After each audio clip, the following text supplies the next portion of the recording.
I was just sitting on, what was his name? Osinko? Cinco, likely. Coulter, Sinkowitz. Sinkowitz. I was just going to sit on him the whole time and then go from there. As the men's professional race is now officially underway here at Memorial Stadium, and they're moving. So for you, for your start, what was your goal in those first 100, 200 meters? Just get out, get away from the mess a bit, and sort of just see how the race is going to play out, see if it's going to go out hard or see if it's going to go out slower. Now, typically for you, is the mile more along your speed? What are some of the events that you typically run, and then how did that help you for today's race? In college, I ran the 1500, so basically the mile. So very familiar with this event, so definitely was prepared. Yeah, we hear a lot about how this course can be sneaky hard because there are a few challenges along the way. What was your experience? It was sneaky hard. I thought it was going to be a bit faster and easier, but the hill coming up the last 200 meters, it gets you, especially when your legs are starting to go and you're 12 or 1,400 meters into a race. You definitely feel it. Now, look at how tight they are bunched up. For a 1 mile race, really 2 half-mile laps on a sort of hilly section, how difficult is that just to navigate? You're going at such a fast pace and there's so many bodies and shoulders where it is that hard because there's just so many bodies and you get a bit shove here, you get a bit of shove there, and it doesn't seem like it takes a lot out of you, but all those little shoves, it adds up. Yeah, we saw one of the competitors on the sidewalk. just hopped up on the sidewalk. But if you can even speak to the significance of staying in the pack, especially when you know that all of these guys are right at 4 minutes, sub 4, how important is it to stay in the mix? Oh, it's crucial. If you stay in that pack, it's just that much easier. You don't have to think. You just look at the person's back in front of you, you let them break the wind, and like I said, you just go from there. You don't think. Now, we just heard from Jackson Sharp, and he is in the lead here, but he is getting pushed a little bit for that first place spot. Jackson, a 6-time All-American at Wisconsin. He's a member of the Hoka Naz Elite Track Club, coming from Australia. He is a very, very talented miler. I spoke to Jackson this week. I'm curious how much of this is your experience. He said that he typically runs the 5K, but this was one of the races where he felt like he could have some fun. Do you see a lot of that where some of our men and the women who are running today really looking to mix it up if this isn't your normal event? It's just fun because it's so short.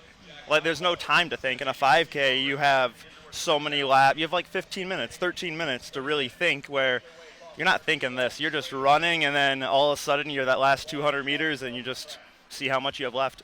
This is a really cool scene here because from our set here, we have people sort of running by us to try to catch a glimpse of some of these runners. How fun is this to run in knowing that sort of you've got spectators trying to catch a glimpse of you and they want to see you finish and they're here lining up to watch you finish the race here? It just makes it more exciting when you have people that care and people that are really sprinting around the race just to see you. It's cool. All right, we got to sort of focus in here on this finish here because it is going to be tight. It is tight at this moment. Jackson Sharp is holding on for now, but boy, there's somebody right on his shoulder there. We're having some difficulty reading the bibs, but this is going to be a close one as they're about to turn here into the stadium and finish here. What is that turn like when you come into the stadium and you sort of get on that grass for the first time? You lose a bit of momentum going up that hill, but then you have so much because you have that little bit of downhill. So it's crucial to make sure you get your footing and you don't fall. Wow, we certainly are going to have a photo finish here as they head into the stadium. Wow. Who's that? See, he almost fell. Jack Ansey. Jack Ansey is leading right now. Wow, this is going to be a photo finish. There it is. Wow, Jack Ansey is the winner out of Queensland, Australia. Congratulations to him. Yeah, most people started to get moving that last 400 and then just tried to follow as long as I could. And like I was just saying to you off air, normally if you're the last one to make that push, it's a good sign. So just try to be really patient. Now we are watching the women's professional race as they go off just now. We saw, Jack, how bunched up you guys got, especially sort of midway through that second lap. How difficult was that for you to navigate? Yeah, it's tough, especially look at these turns right here. They're pretty tight, and when you're bunched up like that, it can be quite it can be quite stressful.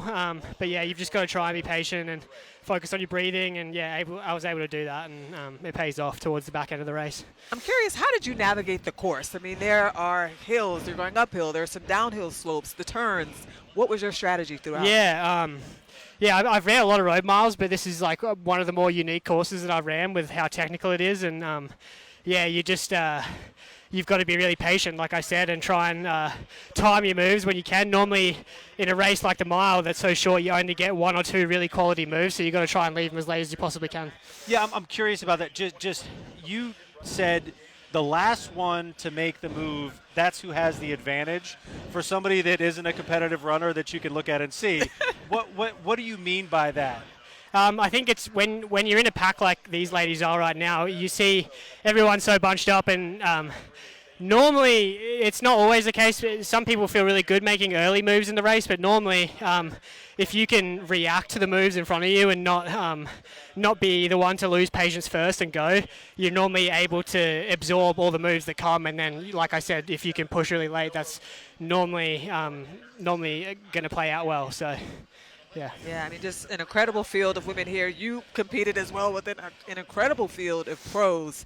What was your reaction throughout just knowing, I mean, sub-4, I mean, so many different guys who can really make that push. What was on your mind as you were running the race? Yeah, quality field. Yeah, I think when there's that many quality guys, you've got to it's anyone's race, really. Like most people in that race were sub-4 minute milers, so you've got to give everyone the respect they deserve. And yeah, normally, like in the race early, there were some people that went out really hard, and you can't afford to let those people get away, even if you think they're making a move way too early in the race, because like I said, they're all quality athletes, and you've got to respect them. Starting lap 2, what's sort of unique about this course in that you do get sort of 2 shots at it? Do you get a sense of, hey, this worked on the last lap, maybe I can try it at the second lap at all? Yeah, for me, I think I'm just trying to use that first lap as thinking of it in terms of the race hasn't even begun yet. You're just trying to get through that first lap as comfortable as you possibly can. Conserve as much energy as you possibly can, and then, yeah, when you come through that halfway mark, that's when you've got to start kind of switching on and getting ready to really race. So. One of the incredible things about this race is the international field. I mean, we know that we have pros from around the world. I've recognized 2 of our twins here from Ireland, one of whom appears to be making that push. Yeah, that is either Roisin or Eilish Flanagan. You'll have to forgive us because We're still working our way through they are it. identical twins, but you can see one is leading and one maybe in 3rd or 4th, sort of right there. Yeah, to that point, what made you want to come to Charlotte, and what did you think of the city, and what did you think of the course, and what did you think of the event? Yeah, I love Charlotte. I love North Carolina in general. I feel like I've had some good performances in this state in the past. I've won a few races. I've never done the Meck Mile. I was actually meant to race this last year and had a calf strain the week before and had to pull out. So ever since then, I've kind of had it on my bucket list and wanted to come back and get a little redemption. So yeah, I'm really pumped that I could come out here.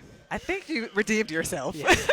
to now come out as our pro winner here. We've got a tight one with the women's pro heat. Yeah, and it looks like they're about to turn into the stadium. And Jack, that's a pretty steep downhill right as you're about to come in. Like, what is this portion of the course like? Yeah, really, really important part of the course. This is probably where the race is going to be won or lost right here. I wanted to be at the front going into this downhill because I thought if you can be in front, you're going to have a lot of momentum. So, yeah, we'll see how this plays out. Yeah, we're going to see. Yeah, Wow. The they're about to ladies turn into the grass. are going to take this down to the quite wire. a tight turn there. It looks like we have Jess McGorty Jess McGorty trying to hold off, and she has. likely going to do it.